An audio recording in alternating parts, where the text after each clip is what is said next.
மட்டத்தில் இருக்கிற அனைத்து கிறிஸ்தவர்களும் முதலமைச்சர் ஐயா அவர்களுக்கு நன்றியை தெரிவிக்கிறோம். ஏன் நன்றியை தெரிவிக்கிறோம் என்றால், 16 மாவட்ட கல்லறை தோட்டம் கொடுத்துட்டாங்க.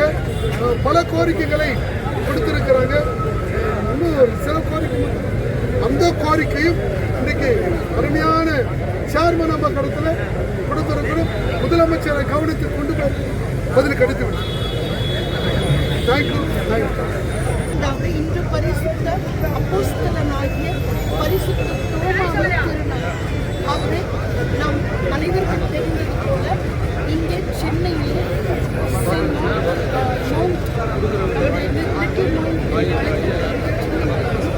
அதன் பின்னர் தோமா அவர்கள் இரத்த சாட்சியாக மறித்த அந்த சென்ட் தாமஸ் மவுண்ட் இரண்டிலும் நாம் அவருக்கு ஒரு பிரம்மாண்டமான ஒரு ஆலயம் கட்டப்பட்டு பரிசுத்த தோமா அவர்கள் தினம்தோறும் அங்கே ஆலயம் செயல்பட்டு வருகிறது. ஆனால் தோமா அவர்கள் நம்முடைய நாட்டிற்கு வந்து முதல் முறையாக அவர் கால் பதித்த இடமாக கோரிக்கைகளை ஏற்றுக்கொண்டு நம்முடைய இதுவரையும் 16 கல்லறை தோட்டங்களை திருச்சபையில் கோரிக்கை வைத்த கோரிக்கைகளுக்கு 16 கல்லறை தோட்டங்களை கிறிஸ்தவர்கள் மறித்தால் அடக்கம் பண்ண இடையில் என்று சொல்லி நாம் கோரிக்கை வைத்தோம். அந்த கோரிக்கை ஏற்றுக்கொண்டு 16 மாவட்டங்களிலே கல்லறை தோட்டம் கொடுத்திருப்பதற்காக மாண்புமிகு முதலமைச்சர் ஐயா அவர்களுக்கு நாங்கள் இன்றைக்கு தமிழக அரசாங்கத்துக்கும் ஆல் இந்தியா சர்ச் கவுன்சிலில் நன்றி செலுத்துகிறோம். ஆனாலும் சில கோரிக்கைகளை நாங்கள் இன்றைக்கு வைக்கப் போகிறோம்.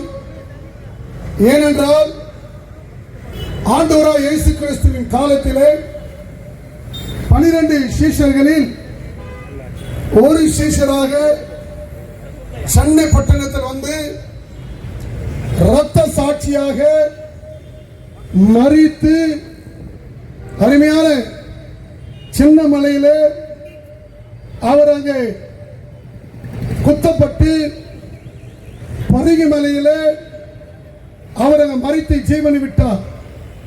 அவரை அடக்கம் பண்ண அவரை சாந்தம் என்ற இடத்திலே இயேசுநாதரின் காலத்திலே 12 சீஷர்களில் ஒரு சீஷர் இரத்த சாட்சியா மரித்து இன்னைக்கு சென்னை பட்டணத்திலே மாண்புமிகு முதலமைச்சர் ஐயா அவர்களுக்கு ஒரு கோரிக்கை வைப்பதற்கு காரணம், இரத்த சாட்சியா மரித்த 12 சீஷர்களில் ஒரு சீஷர் தோமா ஐயா அவர்களுக்கு ஒரு மணிமண்டபம் கட்டுவதற்காக இன்னைக்கு சுயதீன திருச்சபைகள் பெந்தகோஸ்து சபைகள் ஒன்று இணைந்து நடுரோட்டில் வந்து நாங்கள் கோரிக்கை வைக்கிறோம். கைகளை தட்ட மாட்டீங்களா? இந்த கோரிக்கை ஏற்றுக்கொண்டு, ஏனென்றால் அன்றைக்கு 3% கிறிஸ்தவர்கள், இன்னைக்கு 18% கிறிஸ்தவர்கள் இருக்கிறோம். நாங்கள் கூட்டத்தை சேர்க்க நினைத்திருந்தால் ரோடே பிளாக் ஆயிடும். கிறிஸ்தவன் என்பது ஒழுக்கம் தேவை.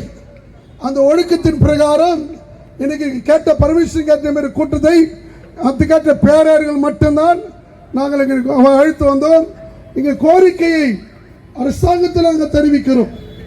ஏனென்றால் இன்றைக்கு ஒரு மணி மண்டபத்தை கட்டும்படி அருமையான சிறுபான்மை பாதுகாவலர், அருமையான முதலமைச்சர் ஐயா ஒரு கவனத்திற்கு இதை நாங்கள் கொண்டு போகிறோம். ஏனென்றால் சுயதீன திருச்சபைகள் பெந்தகோஸ்து சபைகள் இன்றைக்கு 65,000 சபைக்கு மேல இருக்கிறது. ஆனால் எங்க பெந்தகோஸ்து சபைகளுக்கோ சுயதீன திருச்சபைகளுக்கோ சரியான அங்கீகாரத்தை இன்னும் எங்களுக்கு தரவில்லை. நாங்கள் மனபாரத்தோடு சொல்லுகிறோம், ஒரு கோரிக்கையாக வைக்கிறோம். ஏனென்றால் இன்னைக்கு சுயதீன திருச்சபைகளுடைய ஓட்டுக்கள், சிறுபான்மை கிறிஸ்தவர்கள் ஓட்டுக்கள் என்று சொன்னாலே பெந்தகோஸ்து சபைகள், சுயதீன சபைகள் இன்னைக்கு பேரை மாற்றவில்லை, நாங்கள் மதத்தை மாற்றவில்லை, மார்க்கத்தை தான் கொண்டு வந்திருக்கிறோம்.